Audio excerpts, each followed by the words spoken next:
తెలంగాణ భవిష్యత్ తరగతి గదుల్లోనే ఉందన్నారు సీఎం రేవంత్ రెడ్డి. పీవీ లాంటి గొప్పవారు కూడా ప్రభుత్వ స్కూళ్లలోనే చదివారని గుర్తు చేశారు. తెలంగాణలోని 24,000 పాఠశాలలకు 6 టీపీఎస్ ఆదర్శంగా నిలవాలని సూచించారు. ఆటలపై కూడా ప్రతిపక్షాలు రాజకీయాలు చేస్తున్నాయని మండిపడ్డారు. 3,000 కోట్ల అవినీతి జరిగిందని ప్రతిపక్షాలు విమర్శిస్తున్నాయన్న ఆయన కుళ్ళు కుతంత్రాలతో రాజకీయం చేస్తే ప్రతిపక్ష హోదా కూడా రాదన్నారు సీఎం రేవంత్ రెడ్డి.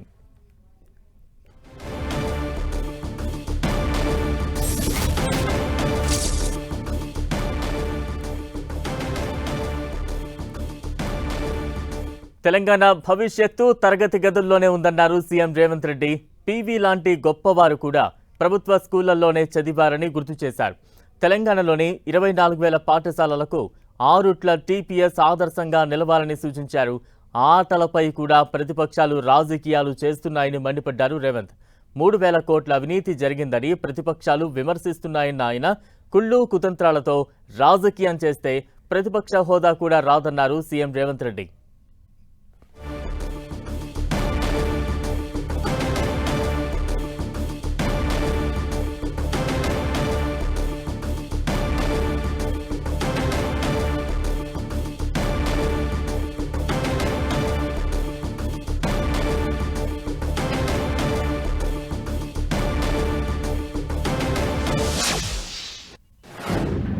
ఇవాళ క్రీడల్ని ప్రోత్సహించాలని ఒకవైపు నేను ప్రయత్నం చేస్తుంటే రాజకీయ స్వార్థంతో రేవంత్ రెడ్డి మెస్సీని వేస్తాడా అని కొంతమంది కడుపులో మసిమసి అయిపోతున్నారు.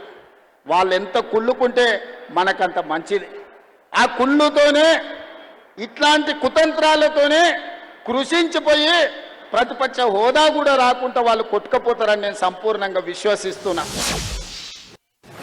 పిల్లలకి ఇవ్వాలి అంతర్జాతీయ ప్రమాణాలతోని అంతర్జాతీయ సంస్థలతోని ఈరోజు టెండర్లు పిలిచిస్తే కమిషన్లకు అలవాటు పడ్డ వాళ్ళు మా మీద కమిషన్ల ఆరోపణలు చేస్తారు. మా మంత్రులు చెప్పారు మేము టెండర్లు పిలిచిందే 685 కోట్లని. ఒక ఆయన చదువుకున్న ఆయన అంటాడు, మరి చదువుకున్నాడు కాబట్టి ఆయనకు గుండు కొట్టుకుంటే ఉన్నమతి పోయిందేమో నాకు తెలియదు, కానీ 3,000 కోట్ల అవినీతి జరిగింది అంటాడు. చదువుకున్నోడు చదువు రానోడు తాటి చెట్టు లెక్క పెరిగిండు. ఇబ్రాహీంపట్నం ఈదుల్లో పెరిగిన తాటి చెట్టు పెరిగినోడికి మతి లేదంటే నేను అర్థం చేసుకుంటా. చదువుకొని ఐపీఎస్ అయినోడు 687 కోట్ల టెండర్ పిలిస్తే 3,000 కోట్ల అవినీతి జరిగిందని ఆరోపణ చేస్తే ఇంకా అతన్ని ఏమనాలో నాకైతే అర్థమైతలేదు.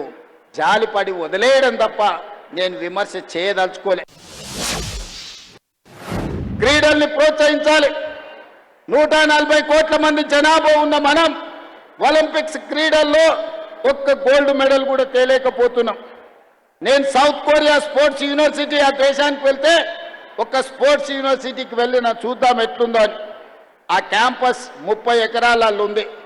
30 ఎకరాల క్యాంపస్లో చదువుకుంటున్న పిల్లలు ఆ దేశానికి 32 గోల్డ్ మెడల్స్ వస్తే ఆ సౌత్ కొరియా స్పోర్ట్స్ యూనివర్సిటీ ఒక్క క్యాంపస్ నుంచి 16 గోల్డ్ మెడల్స్ ఆ పిల్లలు సాధించింది. 140 కోట్ల జనాభా ఉన్న ఈ దేశం ఈనాటి వరకు 75 సంవత్సరాల స్వతంత్ర భారతంలో ఒక్క గోల్డ్ మెడల్ తెచ్చుకోలేదంటే ప్రపంచ దేశాల ముందు తల దించుకోవాల్సిన పరిస్థితి దేశంలో ఉందా లేదా? ఈ చరిత్రను తిరిగి రాయాల్సిన అవసరం మన తెలంగాణ బిడ్డల మీద ఉన్నదా? మిత్రులతోటో విలాసాలతోటో లేకపోతే చిన్న చిన్న దురలవాట్లయి ఈరోజు గంజాయికి బానిసలయ్యే పరిస్థితి ఉంది. అందుకే ఈనాడు 19 తారీఖు నాడు ఎల్బీ స్టేడియంలో గవర్నర్ గారి చేత కొన్ని వేలాది మంది విద్యార్థులతో ఈ డ్రగ్స్కు వ్యతిరేకంగా ప్రమాణ స్వీకారం చేయించి వాళ్లను ఒక రోల్ మోడల్గా తీర్చిదిద్దదలుచుకున్నాం.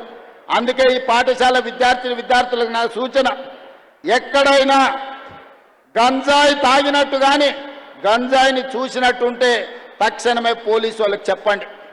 మీరే మా సమాచార వ్యవస్థ. ఈ సమాజాన్ని బాగు చేసుకునే బాధ్యత మా విద్యార్థుల మీదనే ఉంది.